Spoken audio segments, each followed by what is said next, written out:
47 টাকা লাভ প্রতি কেজি আলুতে পাইকারি পর্যায়ে। আপনার কারণে বাজারে আলু 80 টাকা হয়ে গেল। আপনার এই আলু বিক্রি হচ্ছে 21 টাকা, সর্বোচ্চ 21 টাকা বিক্রি হচ্ছে। বাজারের গতি দেখে মূল্য নির্ধারণ করেন আপনারা। আপনাকে 1 লক্ষ টাকা জরিমানা করা হলো। তা আপনি আমাদের অভিযানের গাড়ি দেখে তো আপনি চলে যাচ্ছিলেন, আপনাকে তো আমি ডাক দিয়ে থামাইছি। ওনাকে বলছি আমি ওয়াশরুমে যাইতে। আসেন, আপনি এখানে আসেন। আলুর দাম আবার বাড়িয়ে দিলেন কেন? কত করে বিক্রি করছেন আজকে? সাদা আলু 68, লাল আলু 68 টাকা 33 পয়সা। এলসি পেঁয়াজ এটা একটু আমাকে দেখান, নিয়ে আসেন। 65 থেকে আরও 3 টাকা বাড়িয়ে 68 করলেন। আপনার ট্রেড লাইসেন্স দেখাবেন। 68 টাকা 33 পয়সা করে বিক্রি করেছেন। এটা কোন আলু? লাল আলু। লাল আলু। আপনার কেনা আলু এটা? জি লাল আলুটা আপনার কেনা পার্টির আলু। পার্টির নাম কি? হবিবুর ভাই। হবিবুর রহমান। উনি কোথা থেকে নিয়ে এসেছে আলু? বগুড়া।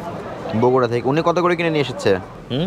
উনি স্যার আমাদের কেনার ওইভাবে বলে না যে বাজার দর বিক্রি করবেন, এটা বলবেন বাজার যেভাবে খায় এইভাবে। উনি কেনা দর আপনাকে বলে নাই? কেনা দর আমাদের চালান দিয়ে দেয়, আবার সবসময় দেয় না। উনি যদি আপনাকে আজকে বলতো 70 টাকা করে বিক্রি করতে, 70 টাকা করে বিক্রি করতেন? 70 টাকা বিক্রি করলে তো স্যার বাজার খাবে না। বাজার খাচ্ছে না, মানুষে খাচ্ছে না। মানে বাজার যেভাবে যে গতিতে যায় আমরা এইভাবেই বিক্রি করার চেষ্টা করি। লাভ লস ওনাদের। বাজারের গতি দেখে মূল্য নির্ধারণ করেন আপনারা। হবিবুরকে এখানে আসতে বলেন। হবিবুরের কি পরিমাণ আলু আছে? 15 বস্তা আলু আছে হবিবুরের। চালান কপি রসিদ দেখাবেন। কোথায় আছে?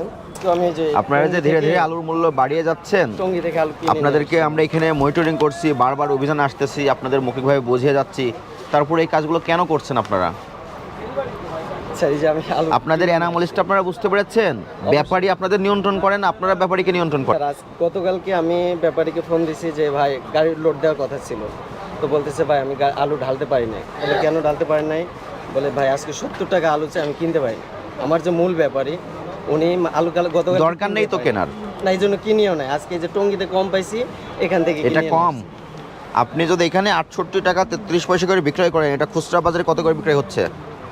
খুচরা বাজারে স্যার এখন 75-80 টাকা। 75-80 কয়দিনের ব্যবধান এটা হলো? আবার তারপরে আবার এক সপ্তাহ এক সপ্তাহের ব্যবধানে। এক সপ্তাহের ব্যবধানে যে আপনারা যে বাড়িয়ে দিলেন 75-80 খুচরা বাজারে প্রভাব পড়লো, দায়ী কে? আপনার এই হবিবর দায়ী। এখন বলতেছে যে আমরা আলু পাই। এই বাজারে আমি এর আগে এসেছিলাম, জি আসছে। নির্দেশনা দিয়ে গিয়েছিলাম, জি জি সেগুলো আপনারা বাস্তবায়ন করেছেন?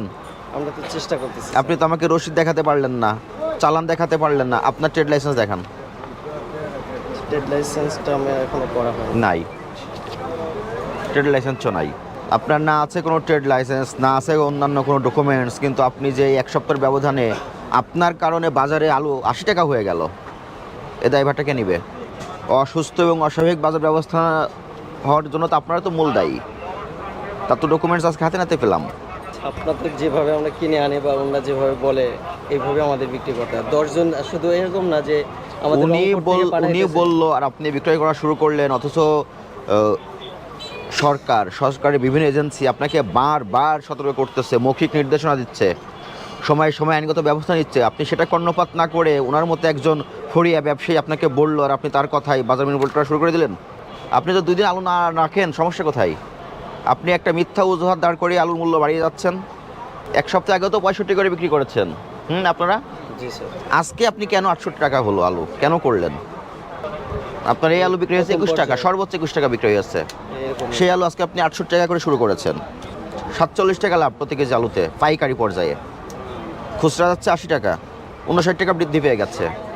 কোনো যৌক্তিক কারণ থাকলে বলেন, যৌক্তিক ব্যাখ্যা থাকলে দেন, সেক্ষেত্রে আমরা আপনারটা বিবেচনা করব। এখন কি করণীয় আপনাদের বলেন?